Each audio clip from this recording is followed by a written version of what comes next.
దానికి ముందు మీ తాలూకా ఛాంబర్లో అటున్న సభ్యులు పెద్దల మంత్రి గారు, మన చీఫ్ విప్ గారు, సభ్యులు మమ్మల్ని పిలిచారు.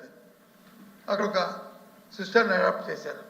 హౌస్లో దీన్ని చర్చ టైం ఇవ్వాలి, ఏ విధంగా ఇవ్వాలి. మంత్రి గారు ఏం చెప్పినా ఏం మాట్లాడినా మాకు అభ్యంతరం లే. కానీ ఆయన స్టేట్మెంట్ ఇచ్చి మళ్ళీ ఆయన రిప్లై ఇచ్చుకున్నప్పుడు ఏం చెప్పినా పర్వాలేదు. స్టేట్మెంట్ ఇచ్చినప్పుడే ఆయన గంట సేపు 1:30 మొదలుపెట్టారు. 1:30కే నేను అదే చెప్తాను సార్, 1:30 చెప్తాను, 1:30 చెప్పాను.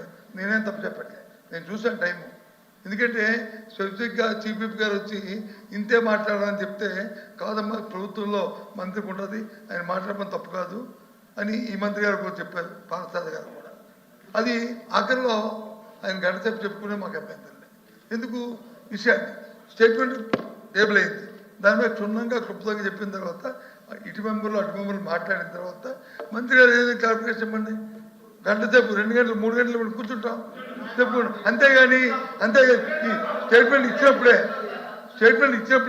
మరి మీరు సీనియర్ గారు సభాపతి చేశారు కదా, మీరు కూడా మరి మనోహర్ గారు గౌరవ మంత్రి గారు స్టేట్మెంటే గంట సేపు చెప్తే హౌ ఇట్ ఈజ్ చెప్పండి.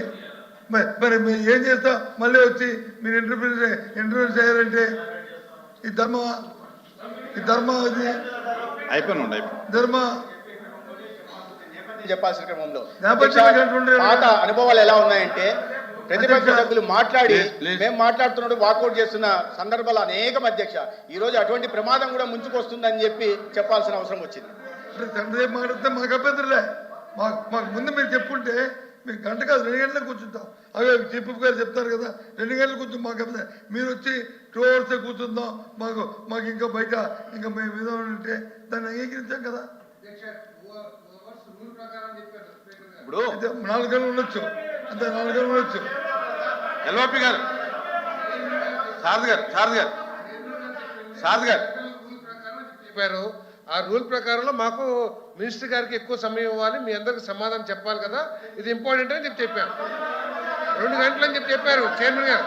అది పొడిగించాలంటే చైర్మన్ గారు ఇస్తాం, పొడిగించాలంటే చైర్మన్ గారు ఇస్తాం. మనం రూల్ ప్రకారం 2 గంటలు ఛాంబర్ లో తీసుకున్నది. ఆ పార్టీకి 1 గంట, ఈ పార్టీకి 1 గంట, ఇంక్లూడింగ్ మినిస్టర్, ఇంక్లూడింగ్ ఎల్ఓపి. తర్వాత ఇంకోటి కూడా అన్నారు అధ్యక్ష, మినిస్టర్ గారు సమాధానం చెప్పాలి కాబట్టి ఆయన అవకాశం ఇస్తే కొద్ది పెంచుకుంటారని కూడా చెప్పాం అధ్యక్ష. ఆయనకి ఎక్కువ సమయం కూడా కావాలని చెప్పాం మినిస్టర్ గారికి.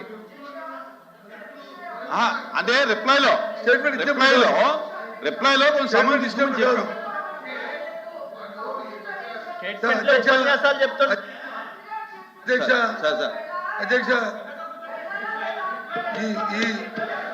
అధ్యక్ష సబ్జెక్ట్ మీద మెడికల్ వారు ఏం చెప్పినా వారి దర్శనం చెప్పుకోమండి. మాకైతే అభ్యంతరులే. మేమేం నమ్మకమంటే క్షుణ్ణంగా వింటున్నాం కూడా, ఇంకా ఓపిక నశించి కంటిన్యూ చేద్దాం. కాబట్టి లేదు సార్ది నో కాదు, మీరుండి కూడా మీరు తప్పది. మన తత్వ ఇది మేమేమి ఆపాదించట్లేదు. ముందు మనం అనుకున్న సాంప్రదాయం ప్రకారం ఇంకా అయినప్పుడు కూడా 1/2 hour అయింది. సమాధానం గంట సేపు చెప్పుకోండి పర్వాలేదు, కానీ ఇది కాదు. ఏంటి ఈ దాంతోపాటు కొన్ని స్టేట్మెంట్ కన్ఫర్మ్ అవ్వలే కదా, ఆ స్టేట్మెంట్ కన్ఫర్మ్ అవ్వకుండా దాన్ని ప్లీజ్ మంత్రి గారు ప్లీజ్ నేను మాట్లాడిన తర్వాత మీరు మాట్లాడండి ప్లీజ్. డివైడ్ అవుతూ ఏంటి డివైడ్ అవ్వకూడదు. ఈ స్టేట్మెంట్ తమరు ఇచ్చిన స్టేట్మెంట్ మన ఉంది. దీనికి అనుగుణంగా క్షుణ్ణంగా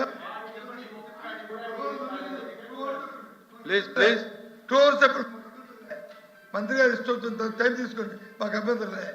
కానీ సభ్యులు ఏం చెప్తారో విని దానికి సమాధానం చెప్పాలి కదా. నేను కాదండి అధ్యక్ష, నాకు కాదు, అది కాదు. మీరు వచ్చి వ్యక్తిగతమైన ఆరోపణలు కాదండి ఏంటి సబ్జెక్ట్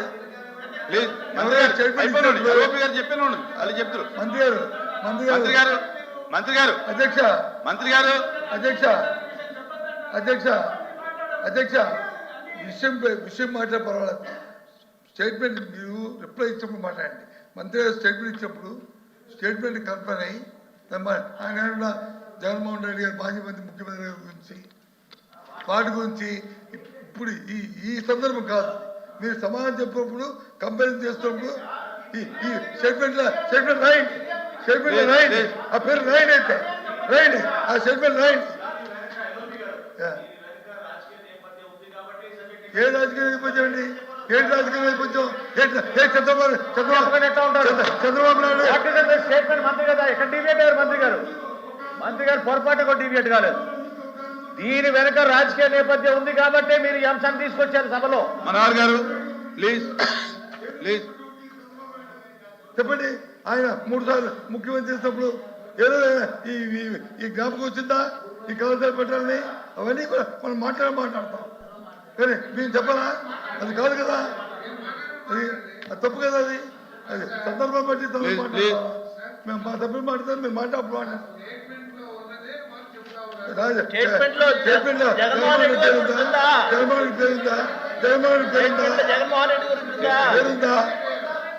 పేరుందా స్టేట్మెంట్ లో? ఆయన అడుగుతారు. రాజు మాట్లాడండి. అదే మాకెందుకు ఇష్టం లేదు. మేము ఒత్తిడి చేయడం వల్ల వచ్చింది అధ్యక్ష. మా ఒత్తిడి వల్ల ఇది వచ్చింది. ఈ సబ్జెక్ట్ మా ఒత్తిడి వల్లే ఈ చర్చ జరుగుతుంది. దయచేసి మీరు కంప్లైంట్ చేయండి. మీ తాలూకు స్టేట్మెంట్ వరకు ఉండి కంప్లీట్ చేయండి. తర్వాత మా సభ్యులు మాడతారు, తర్వాత ఆ సభ్యులు మాడతారు.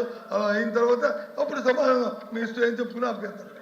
ఏం రాజకీయ ఉపయోగించడం మాకు అభ్యంతరం లేదు. కానీ ఈ స్టేట్మెంట్లో రాజకీయ ఉపయోగం చెప్పడానికి మేము పనులు చేస్తాం. మీకు ఇంకోసారి ఇది జరగకూడదు అనేది మీ ద్వారా రిక్వెస్ట్ చేస్తాం.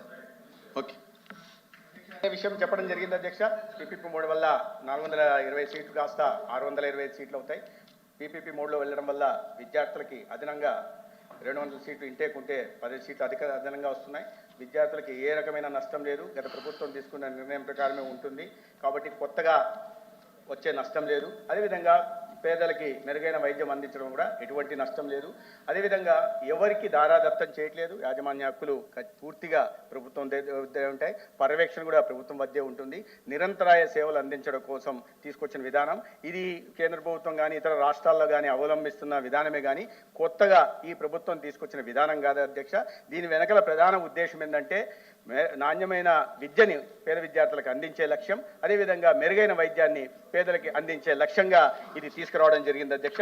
దానికి సంబంధించిన ప్రతి అనెక్జర్ని ఏ రకంగా అనే విషయాన్ని కూడా పూర్తిగా దీంట్లో గౌరవ సభ్యుల అక్కడ 57 లక్షలు ఫీజు అని అంటే నేను మాట్లాడాల్సి వచ్చింది అధ్యక్ష. వాస్తవం చెప్పాల్సి వచ్చింది రన్నింగ్ కామెంటరీ ఇవ్వడం వల్ల. అదే తప్పిస్తే ఏ రకంగా ఏదే కాలేదు. మీరు దీంట్లో పూర్తిగా వివరాలు ఉన్నాయి. దానికి సంబంధించిన వివరాలని కూడా అనెక్జర్లో ఇవ్వడం జరిగింది. పూర్తిగా మీరు చూసిన తర్వాత మాట్లాడవచ్చు అధ్యక్ష. ధన్యవాదాలు అధ్యక్ష. కుంభా రవిబాబు గారు.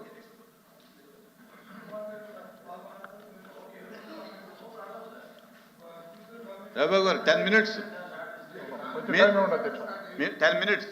అధ్యక్ష కొంచెం టైం ఇవ్వాలి. ఇంపార్టెంట్. Every member 10 minutes. ఒకవేళ మీరు ఎక్స్ట్రా తీసుకుంటే మీ మెంబర్ తగ్గుతుంది. ధన్యవాదాలు అధ్యక్ష. 10 నిమిషాల్లో మీరు కంక్లూడ్ చేయండి అధ్యక్ష. దేశ చరిత్రలో మొట్టమొదటిసారిగా ఆరోగ్యశ్రీ పథకాన్ని ప్రవేశపెట్టినటువంటి ఘనత ఆనాడు ముఖ్యమంత్రిగా ఉన్నటువంటి డాక్టర్ వైఎస్ రాజశేఖర రెడ్డి. ఆరోగ్యశ్రీ అంటేనే